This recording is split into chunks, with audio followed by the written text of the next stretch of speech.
Ini adalah poin yang sangat penting dalam agama Islam, bukan hal yang ringan. Bahkan di sini Syekh Muhammad Al-Munajjid hafizahullah menitik beratkan itu bagian dari dosa besar. Dan beliau menulis khusus judul tidak memenuhi hak-hak pekerja. Karena Nabi SAW menjelaskan di dalam hadis yang sahih, hadis ini riwayat Ibnu Majah, "U'tul ajira ajrahu qabla an yajiffa araqah." Berikanlah gaji atau upah kepada pegawai setelah dia bekerja tetapi sebelum kering keringatnya. Maknanya kering keringat adalah pada saat tiba di jatuh tempo yang sudah disepakati, misalnya tanggal 30 akhir bulan, maka harus tanggal itu, tidak boleh dilebihkan.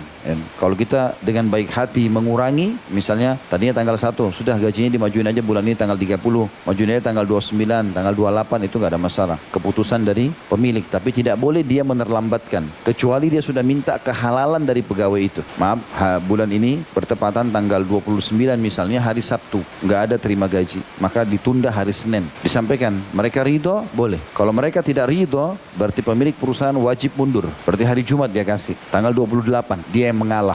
Karena hadis Nabi SAW tadi jelas, berikanlah gaji mereka sebelum keringatnya kering. Dari sini pemilik perusahaan yang mengalah. Ya. Banyak dalil yang menyebutkan, bahkan dalam Al-Quran disebutkan dengan sangat jelas, kalau pegawai harus segera dikasih gajinya. Di antaranya firman Allah SWT dalam surah At-Talaq ayat 6, tentang masalah memberikan upah ibu-ibu yang memberikan jasa air susunya ya, kepada orang lain. Allah berfirman, "A'udzubillahi minasyaitonirrajim, fa in arda'na lakum fa'tuhunna ujurahun." Kalau para wanita itu menyusui anak-anakmu, maka berikanlah kepada mereka upahnya. Jadi dikasih upah, disuruh kasih upah. Jadi memberi hak kerjanya orang itu bagus.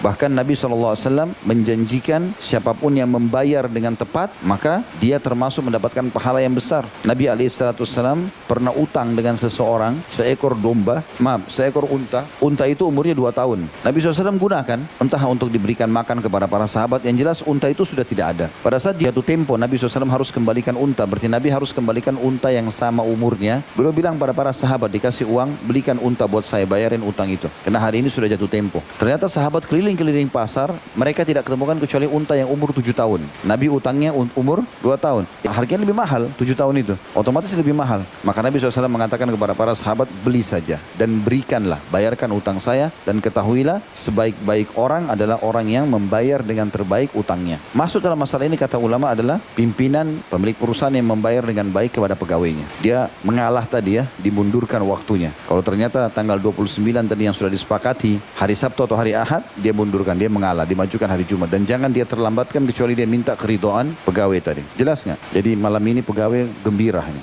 Banyak hak-hak yang kita bela. Judul full kajian di YouTube.